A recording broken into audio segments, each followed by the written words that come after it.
Send in your responses. Joining us now in Studio B, Uncle B, Blaine Fowler, dual threat analyst, one of the nicest, most handsome, wonderful people you will ever meet. Taysom Hill-like. And I mean that genuinely. People think I look like Jason Bourne. No, I'm just kidding.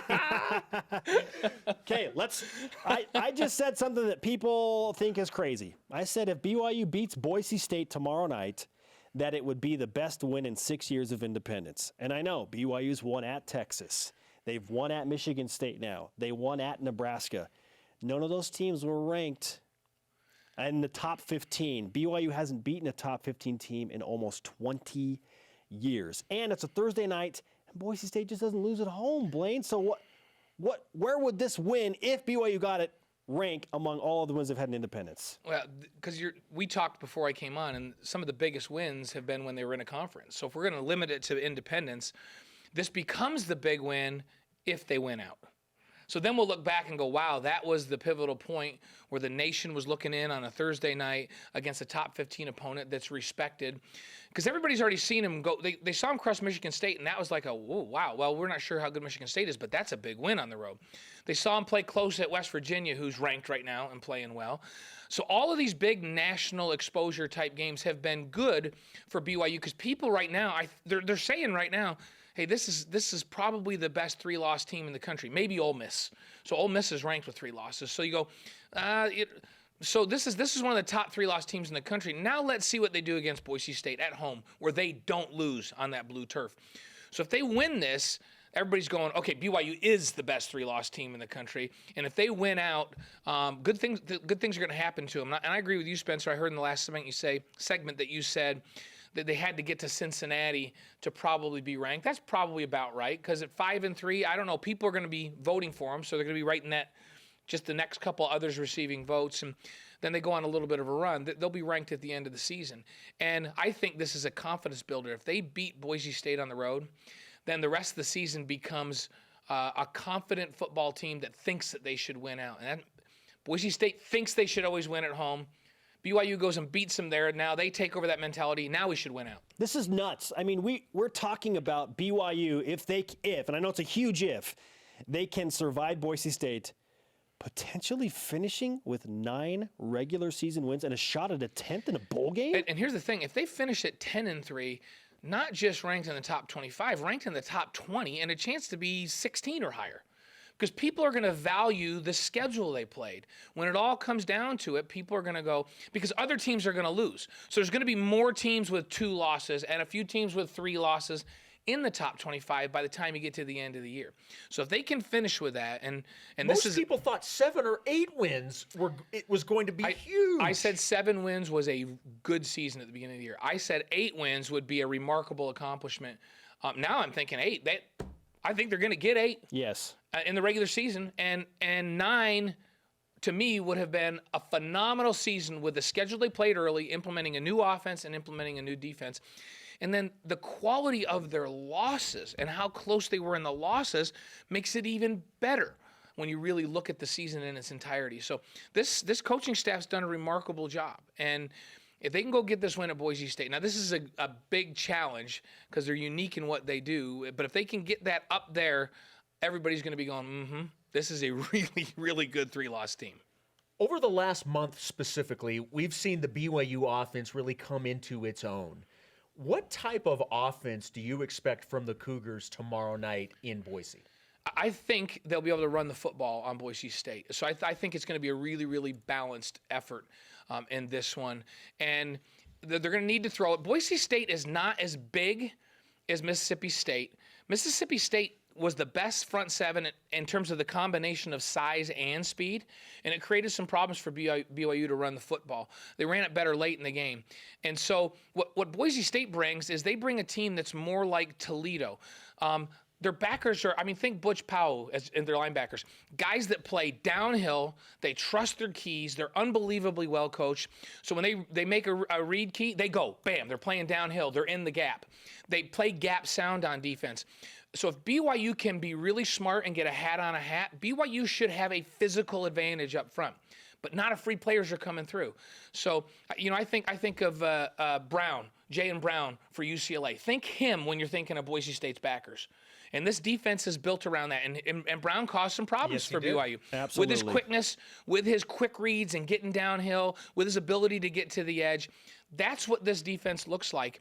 So I think BYU is much better on the offensive line at understanding their assignments now and getting on those folks. Against Mississippi State, sometimes they were on those folks, and those big hosses were just hard to move out. If they get a hat on a hat this time and they are assignment sound offensively, they should be able to push Boise State a little bit and create some running lanes for Jamal Williams. And so I think we see a balanced effort where Jamal Williams gets to his running average and Taysom throws play action off of that. The tight ends are involved. This is a very balanced effort, and that's what I think we see against Boise State. Blaine Fowler, BYUtv dual threat analyst for football and basketball with us, discussing BYU Boise State tomorrow night. Where do the Broncos create the biggest concern for BYU? They're really good in their throw game. So this is a top 25 passing team. And they're coming in, and remember, BYU's ranked 100 in the nation in pass defense. So if you're Boise State, if you're Brian Harsin, and I heard him talk about on his press conferences about, man, BYU is really big and really physical up front. So he's got to be going, we have to run it enough to keep them honest, but they've got to be thinking spreading them out and get it to Spurbeck and those guys downfield and attacking this BYU defense through the throw game. And they execute their throw game really well. They're really patient in the throw game. Rippon does a great job of reading what the defense gives. He'll check down underneath. They run a lot of crossing routes. And so with BYU, you've got to get on top of things, and you've got to rally to the receivers that catch balls underneath, and you can't let them have big yardage after catch. You got to keep your angles, get in there, and make tackles. When they throw a 3-yard throw, make it a 3-yard gain, not a 3-yard throw for a 16-yard gain. And that's how BYU's got to control it. But if I'm Boise State, I'm thinking, I'm going to go after the number 100 pass defense in the country, so it's a big challenge. But remember, BYU's already played this year the number 10 passing team in the country in Toledo. They've played the number 16 passing team in the nation in West Virginia. Michigan State's a top 50 passing team. So BYU has played some really good throw teams, and that skews the numbers just a little bit. And BYU's lights out in run defense. So we're going to go. They're going to try to be balanced. But if Boise State wins this, it's going to be because they throw the football. I want to go back to the BYU offense for just a second. It seems like this season the most common tweet at halftime is, well, don't worry, BYU's a second half team. The thing is, though, it's been accurate. So my question is, why has the BYU offense specifically been so much better in the second half? So I think Ty and that staff do a really, really good job of making halftime adjustments. Absolutely. Of sitting down with that O-line and Mike Empey and those guys and saying, okay, let's talk about what you're seeing up front. And this is how we're going to block this in the second half. And this is where the seams are. And you got to run this route a little bit better. And these are some of the things we're going to do. And you say, well, why can't they make those adjustments on the fly in the first half? Why can't that happen in the second quarter? Remember, this is a brand new offense. So it's hard to make adjustments in game without an experienced group. And who's experienced in this offense on this football team? Not one guy. Now, they're getting there because they're 7 games in, so they're going to get better at that in this back half of the season. And they're not going to be playing the kind of physical, strong tomorrow night they are, but after that, they're not going to play the kind of talent they've been playing against, and they're going to be further into the season in this. But early in the season, I think Ty's been there's some things we need to do, but we can't really make that adjustment right now midstream. We just got to play. We got to try to make things work. I'm going to call some different things. Then they get in there at halftime, and he says, okay, guys, come in, gather around. This is what we're doing in the second half. And what it tells you is that this football team on offense really trusts those guys because they go, okay, coach says this is going to work in the second half, so it is. And they go out in the second half, and it does work. So I think it's a testament to the coaching, and I think the longer Ty's in that position and the staff is in place, and now you start getting guys in their second and third year in this offense, you can make more adjustments on the fly and seasons down the road. Taysom Hill, 11-0 as a starter in his career against non-Power 5 teams. So when you look at that, that includes wins against Boise State, 2 wins against Houston. He beat Toledo this season. He's never when he starts and finishes the game, he's never lost to one of those teams.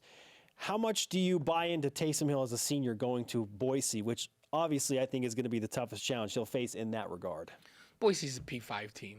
They're just not in a P5 conference. Yes. They're a P5 football team. That sounds familiar. I'm thinking about Boise is a P5 team. BYU is a P5 team. Houston is a P5 team. They happen to be independent in the AAC and in the Mountain West, but they're P5 teams. And so I don't think you can treat it like that. Why has Taysom been so successful? He's a freak. He's a freak of nature.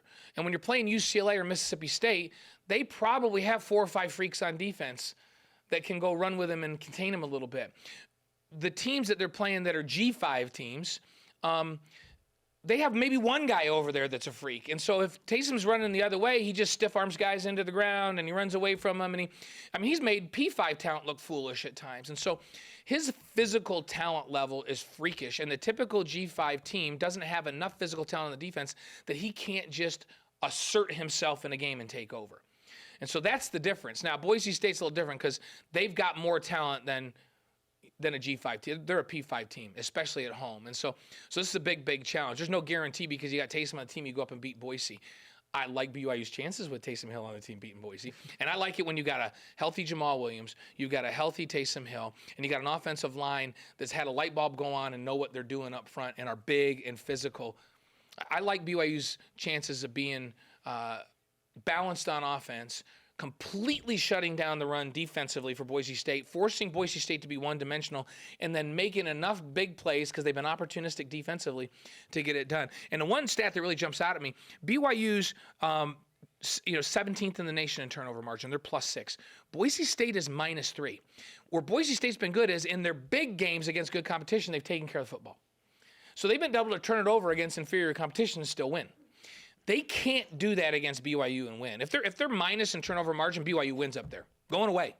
And so they've got to take care of the football, which they have not done well. That's something that they've got to be thinking about. Boise State does coming into this game because they cannot afford to do that. And they also got Washington State early in the year before Mike called everybody out. And what did he say this time? What did Mike Leach say this time?